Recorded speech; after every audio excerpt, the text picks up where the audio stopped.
Dexter Lawrence requested a trade from the New York Giants, and it was quite shocking when this news came out because he was expected to be a key piece for the Giants this upcoming year. John Harbaugh had high hopes. Bernard Wilson had high hopes for what he could mean for the Giants' success next season, but he wants out.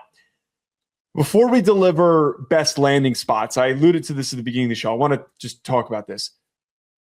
Dexter Lawrence has been a fantastic player for the Giants, and he's been very meaningful for the Giants' defensive success when they've been at their best. He has outperformed any expectation being a late first-round defensive tackle. He has been a consistent Pro Bowler, at least in the discussion. He had a season where he had 9 sacks. He gets after the quarterback, which is hard to come by with a nose tackle. The way that he was performing last year, dealing with the elbow injury, he's been having nagging issues with his health. His impact was not as significant.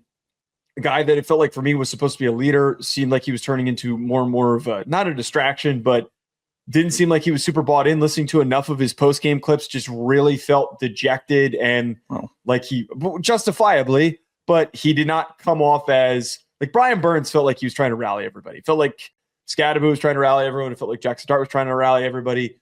I did not get that vibe from Dexter Lawrence. It felt like Dexter Lawrence was sick of being there. I thought that with his performance, it would have been far better off for the Giants to have tried to find a way to trade him during the trade deadline. The value for a guy like him for a team trying to win a Super Bowl, it would have been massive, absolutely massive. They could have pulled some serious draft capital. Right now, they're apparently asking for a late first, early second. That's what they're looking to get, which is pretty good value. I just think that this is the right thing for the Giants to move him and not to try and mitigate this thing because apparently he wants more money. He's 28 years old. Mm-hmm. He is regressing. His health is starting to get worse and worse. If he wants to get paid more and he's already your highest paid player as a defensive tackle, that's where I'm out. If you can get a return of a first-round pick, a late first-round pick from a contending team, that is huge for the Giants. That is what sets the Giants up for potential long-term success, is getting that pick to put it towards a corner, to put it towards a receiver. I think at a certain point, when you've got a really good defensive tackle like Dexter Lawrence, when he's costing you that much money, he's asking for more money, you're better off just letting him go elsewhere. And I'm rooting for him, but Giants are just better off letting him find a new destination. That is, you know how I feel about defensive tackles and paying defensive tackles, and I think that a lot of them are a dime a dozen. And unless you have a unicorn, you don't pay a defensive tackle because you could find in the draft, you could find in free agency, especially a space eater, especially a nose tackle. Problem is Dexter Lawrence is a unicorn. Like, he just really is. Warren Sharp put out this stat. It was awesome today. Pressures when aligned at nose tackle since 2022. First was Dexter Lawrence with 108. And then second was, sorry, I'm scrolling here, Vita Vea with 32. But that is since 2022. A unicorn. It is, but that version of him was not present last year. And I don't know if that version of him is still present. And if he was suddenly going to be more motivated and bought in, he wouldn't be asking for the trade right now. I gotcha. I would ask for a trade or more money. Pitch. I bet he is. I would ask for a trade or more money from this awful team. I would have been dejected and I would have been angry with everything that happened there. You know, it reminds me a lot of Josh Allen, the way that he was handling press conferences. Because now you brought it up, I remember they were kind of like disgruntled last season, and they should have been. And every year, Jonathan Allen, pardon me, I was going to say Jonathan Allen with the formerly Washington Football Team Commanders. He would be pissed post game, and he would be their best defensive lineman every year, and he would get sacks and he would get pressures, and all they would do is lose, and they would have nothing good for him. And I'm like, man, this guy is just putting up the numbers he should be, doing everything he should be. The team stinks, the ownership stinks, the coaching stinks, everything stinks around him.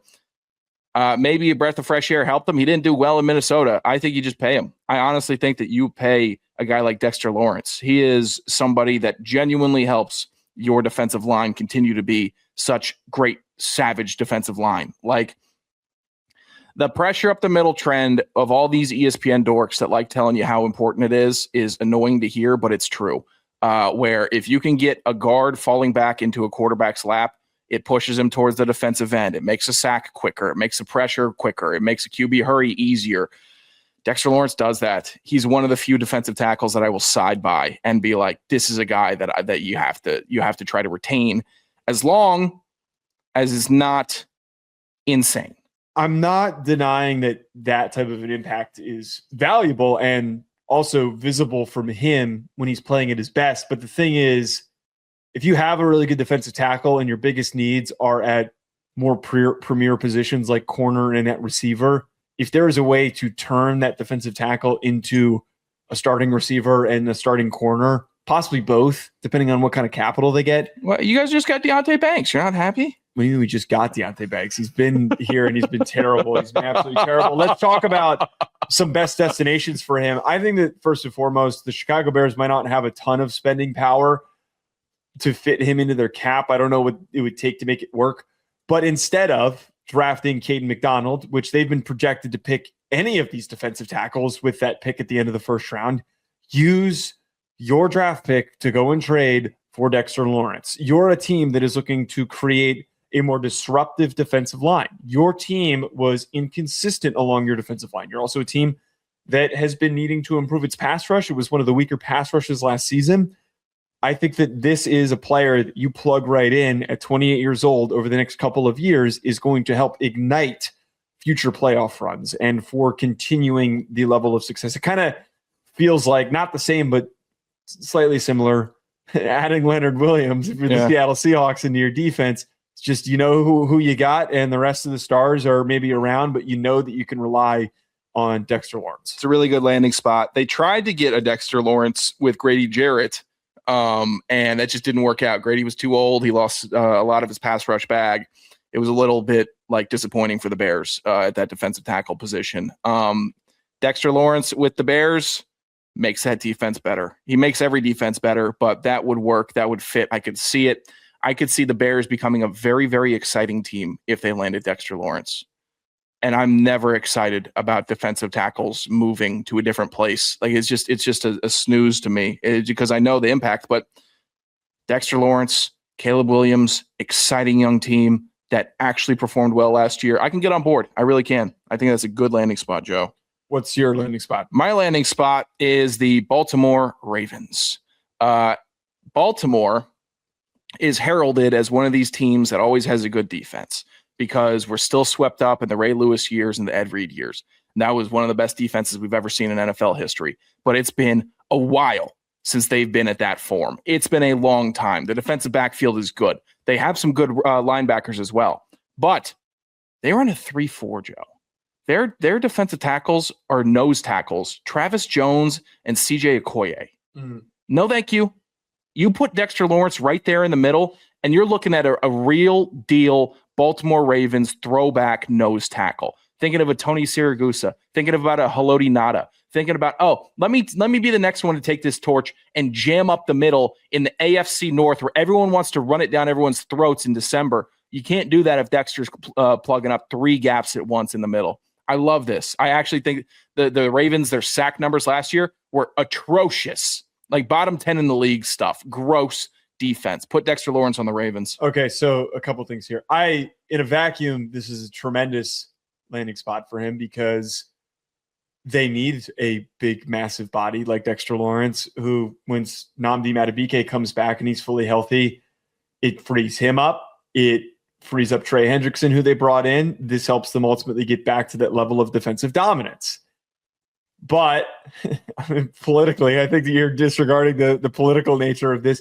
Do you really think that John Harbaugh would want to help his former employer? Look, he's already taken so much. I don't know what the relationship is. You're right. He just plucked away Pat Ricard, Isaiah Likely, took Jordan Stout. He took the dude. I completely didn't even think of the God. Well, maybe I don't know what kind of terms he's on with them. Maybe there is a world where they are on good terms, and he would easily pick up the phone, and this would be a good negotiation, and it would work out. Or assuming how the Harbaughs operate, and he comes off as a very nice guy, but I think that behind closed doors, both the Harbaugh brothers are a bit vindictive, and they're he's going to send him to the Chargers. What am I talking about? He's going the Dexter Lawrence, future Charger. Well, why didn't I don't know. Yeah, I don't know. I'm so stupid. I'm so stupid. He's going to send him to his freaking brother in LA. Dummy brother. Congrats. Why didn't we do the math there? They also need a defensive tackle. They're another team that's been projected to take Caden McDonald to potentially start in the middle of their defense. Why did neither of us? That would have been the more logical one than the Ravens. I'm not saying it's impossible. We just don't know what the dynamic is there. We don't know if he's pissed and he hasn't talked to anyone and he doesn't want to help them, or if maybe it's amicable and because he's got such deep ties. I think we know enough about football coaches and know enough football coaches where if there's a chance, any opportunity, any little sunlight coming through that door to skewer anybody that you might have think slighted you ever in the smallest way, they'll take it. Yeah. Okay. I also think that God, it looks good on paper though. John might pick up the phone. He might call Acosta and he might, no, you guys want Dexter Lawrence? Just tease him. Yeah. Oh, we're sending him to Los Angeles. Yeah. Hey. Hey, how about you deal with Cam Hayward and Dexter Lawrence next year? Yeah. That's your